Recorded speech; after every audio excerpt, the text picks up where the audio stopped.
Hello, magandang buhay po mga kapusong kolektor. Babahagi ko lang po itong bariyang ito na ating naitabi nung medyo mura pa ang mga silver coin.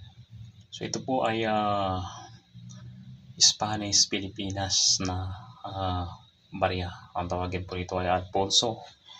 Ayun nga po ating makikita ang imaheng nakaukit ang ni Alfonso XIII, ang hari ng Espanya.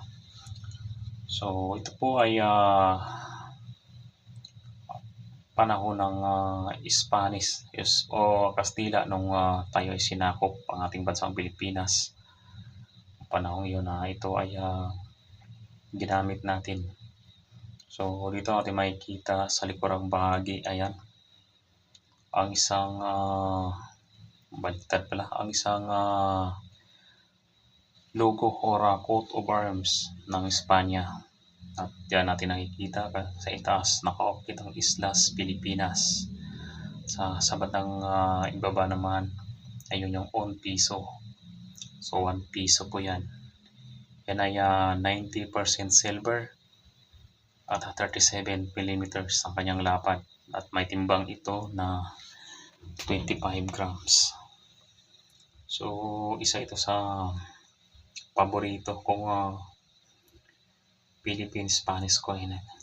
Laglag pa. Ito yung lapad niya sa gilid. Marami kasing Alfonso So pero ito ang isa noon sa aking talagang hinahangad na makakulit nito kahit paano. So nagkaroon tayo nito dahil sa ating isa ring kaibigan na tumulong sa kaibigang kolektor.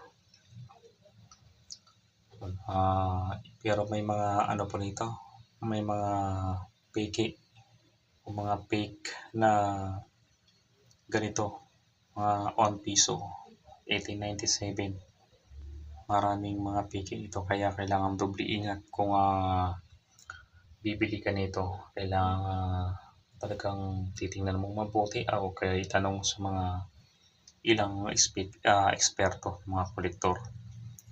Meron din po itong mga ang Alfonso coin ay meron ng ibang silver coins. Kagaya po nito, silver din siya, pero pisitas po ito, hindi siya Islas Pilipinas. Maraming Alfonso na mga silver coin. So parehas din po ang sukat nito. Ito ay mayroong 37 millimeters. Ganon din ang bigat niya, 25 grams at 90% silver din ito. Yan. Ito ang kanyang likuran ng coat of arms of Spain. So marami pang ibang mga Alfonso coin na hindi natin nakulit dahil sobrang taas na ng presyo nito. Yung isa pa sanang 1 piso na 5 pisitas na 1897. So hindi siya Islas Pilipinas, 5 pisitas po siya, hindi siya 1 piso. So kita natin na ganda ng pagkulit ng napakamahal na. So kahit paano ay nagkaroon ito. At may ilan namang mga sentabo na hindi ko may pakita dito.